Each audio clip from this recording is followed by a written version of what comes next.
1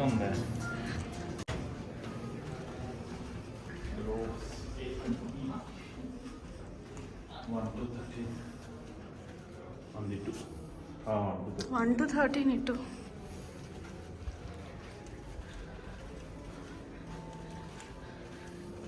So they were.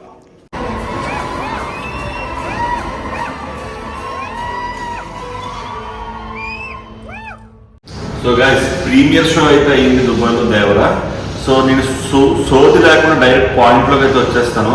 So movie అయితే మాత్రం disappoint చేసింది నన్ను గ్యారంటీ. సో ఒకవేళ మీరు ఎవరైనా ఎన్టీఆర్ ఫ్యాన్స్ ఉంటే, అంటే ఎన్టీఆర్ అంటే అసలు తప్పే లేదు, ఎన్టీఆర్ అన్న అయితే ఫుల్ న్యాయం చేస్తారు ప్రతి మూవీలోనే మనం చూస్తుంది అది. సో ఎవరైనా డిసప్పాయింట్మెంట్ రివ్యూ వినాలనుకుంటే మాత్రం ప్లీజ్ స్కిప్ చేసేయండి వీడియో అయితే. సో మెయిన్గా మూవీలో పాజిటివ్స్ వచ్చేస్తే ప్రీ ఇంటర్వెల్ ఫైట్ ఒకటి ఉంటుంది, సీ దగ్గర ఎర్ర సముద్రంలో ఫైట్ అది ఉంటుంది 20 minutes, అదైతే చాలా highlight.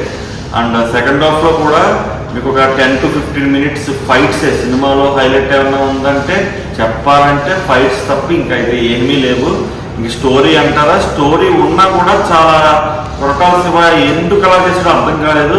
And it stop writing అసలు. ఇంకా కొరటాల శివలో మ్యాజిక్ పోయింది. ఈగోకి వెళ్ళి సినిమాలు తీసినట్టు చేస్తున్నారు తప్ప ఒక కంటెంట్తో అయితే సినిమాలు తీయట్లేదు. అండ్ ఈ మూవీకి పార్ట్ 2 అసలు ఈ క్లైమాక్స్ అసలు మూవీ నుంచి బయటకు వచ్చేస్తుంటే చాలా డిసప్పాయింట్మెంట్ బయటకు రావాల్సి వచ్చింది. అసలు ఈ మూవీకి పార్ట్ 2 అసలు అవసరమే లేదు. అండ్ ఫస్ట్ హాఫ్లో 20 minutes కూడా అవసరమే లేదు. ఇంకా పాటలో కూడా సరిగ్గా యూజ్ చేసుకోలేదు. ఇంకా బీజిఎం అట్లీస్ట్ బీజిఎం అయినా చాలా బాగుంటుంది అనుకున్నాం, కానీ ఆ బీజిఎం కూడా ఎక్కడా కూడా సినిమాకి సింక్ అయినట్టు అనిపించలేదు.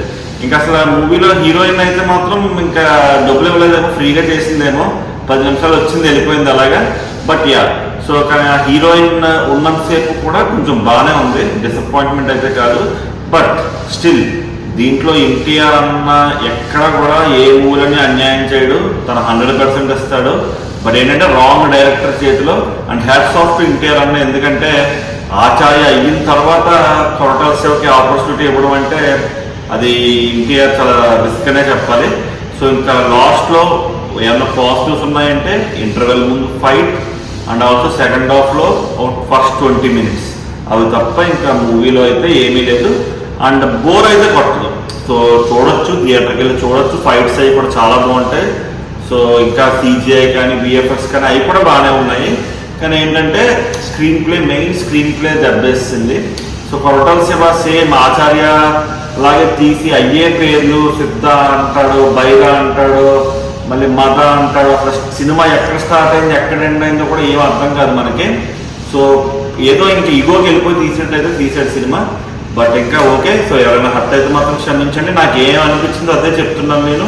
ఇది గ్యారంటీ నాదే కరెక్ట్ అవ్వాలని అయితే మాత్రం లేదు. Thank you.